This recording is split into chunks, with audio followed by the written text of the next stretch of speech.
Hello, friends, and welcome back to Motivation Mondays on A Peculiar Project. I'm Fritz. This is Motivation fucking Tuesday. I don't know. I don't know what happened. I recorded this video a week ago, I think. And when I went to edit it last night, it was not there. There was like 2 minutes and it just ended. So we're doing it again. We're a day late. Sorry about that. Stuff happens. And I'll probably do a full video on this, but one of the things we need to learn in writing is resilience. And when things go wrong, you just keep working. So it was really easy to say, like, oh man, okay, well, there just won't be a video this week because it's not Monday. I'll wait till next week. But procrastination is something that becomes a habit if you do it a lot. So we are not doing that. We are doing the video a day late. So there was something I forgot to talk about last week, and that is identity. And so we have talked about defining our core values and our goals. And those are great things to define. Even if we're still working on that, those are things to really think about, talking about, labeling, putting words to, so that we can try them out and understand better and explain ourselves if we want to. Um, but when it comes to defining ourselves, I think that is a different story. And it's interesting to me. I saw a video, it was an interview with Brene Brown. The interviewer asked her, so who are you? Who is Brene Brown? And she struggled too. So she's been writing books. She's on the bestseller list perennially. She's a multi best-selling author. And even she struggled to come up with this definition of who is she. And I think that that's important to note, that it's okay to flounder if someone asks you that. We tend to put ourselves in boxes, to put labels on ourselves. You know, I'm a parent, I'm a queer, I'm a writer, I'm a job title, whatever it is. We tend to especially rely on the job title or these relationship titles. Some people will say I'm a wife or a husband or a spouse. Um, and that can be limiting. If that changes for some reason, are you losing your whole identity? We want in this work to focus on the inner self and the the truth of our being is something that can't be so easily defined. And that's part of the beauty of humanity, of conscious living, is that we are multifaceted, complex individuals who can't just be labeled like that.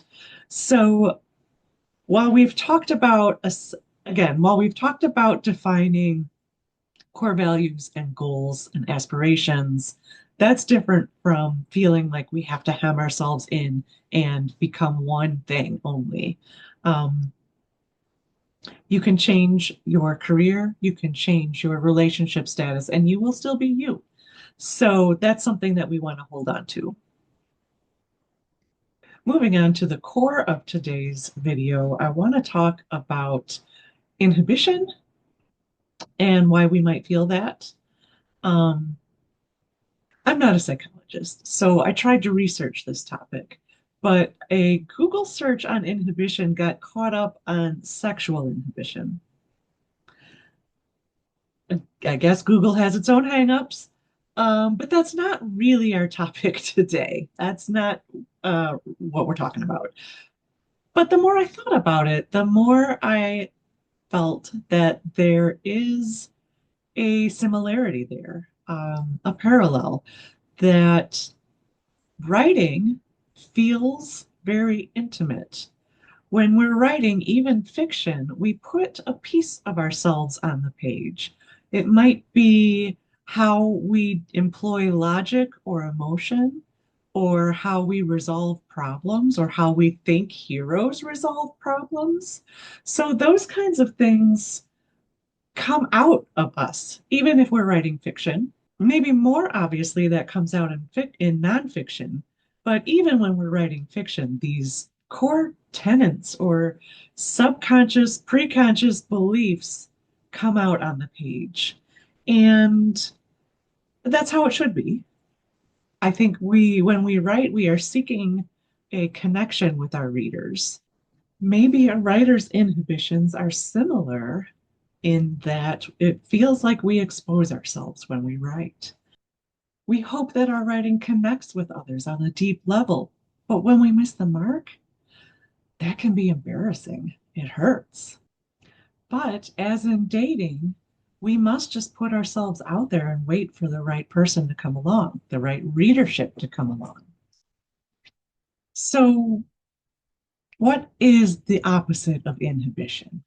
So, we've discussed sort of why we might feel inhibited when we're writing, because we're imagining an audience having disapproving reactions to our writing. So, what do we do? Well, the opposite of inhibition is confidence. So, and building confidence is something that we can practice. Confidence, as I said in that phrase, is something we build. And it kind of is a fake it till you make it scenario. You People always feel some sort of fear or inhibition, but you have to go ahead anyways. And with writing, the way that we forge that confidence is by galvanizing ourselves with self-love. So I want to talk about that a little bit because really important, it is really important to love ourselves and love our work for its own value in the way that we want it to be. And there's a problem in seeking validation from others. We don't want to do that for two reasons. Because if we succeed, it's bad. And if we fail, it's bad. So let me dive into that. When we seek validation from other people and we fail, that hurts. It hurts to have put ourselves out there and missed the mark. Like I just said, it feels embarrassing.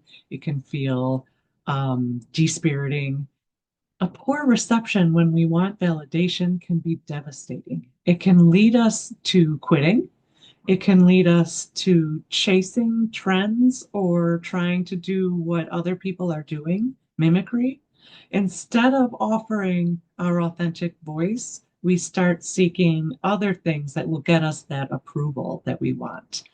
And this doesn't work. For one thing, it starts to hurt us inside. We lose track of our core selves and our core voice. And we know deep down that we aren't getting validation for ourselves. We're getting validation for some other idea that isn't our own. So that leads to eventually shutting down anyways. The other thing that can happen is when we're chasing these trends, we're never the leader. You're chasing someone else's lead.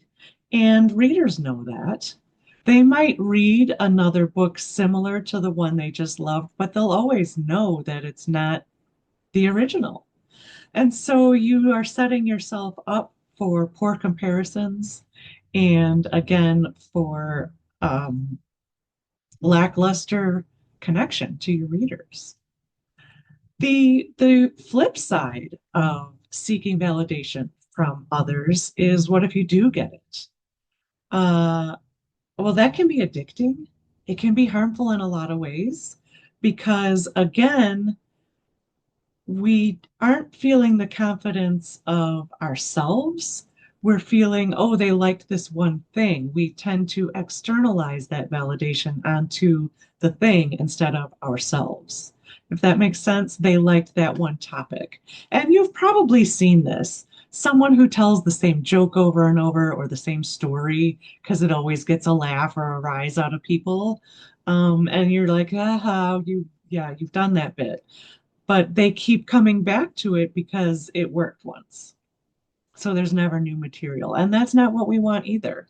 We want to have the confidence to share our work because we feel that it's valuable in and of itself and that we are valuable in and of ourselves. So that confidence is what we're going for. And again, the way we get that is through improving our own sense of self-worth Like I said before, we galvanize ourselves, we strengthen ourselves with our own self-love. And how do we do that? Well, this is something we're going to keep talking about, but the best way is to build your own belief in yourself. And we practice this in our journals. And it's not that hard. It's not as hard as it seems. We begin to trust ourselves by writing our truth and letting it be the truth. We don't have to justify anything in our journals. We put down our experience, and it is our experience. We put down our feelings, and those are our feelings. There is no questioning. There doesn't need to be questioning. So we begin to trust ourselves and our expression of ourselves and our ability to put into words our core values and our goals and our beliefs. And so as we write, both in our journals and in our fiction, we start to develop that confidence. And as I said before, there is a bit of fake it till you make it. Writing, you just start. You just have to start. And slowly that confidence builds. So that is our goal, right? And through this process, we learn to accept our own weaknesses, our oddities, our eccentricities as just facts of who we are and parts that we can accept and love. So, developing our sense of self love and self worth is of utmost importance. So, I hope that you will join me on this path and write in your journal about yourself or about whatever you want to be writing. I mean, like, what are your writing goals? Continue to work on this, and we will have more next week. If you appreciate this content, please do like and subscribe down below and leave me a comment. I'd love to hear from you.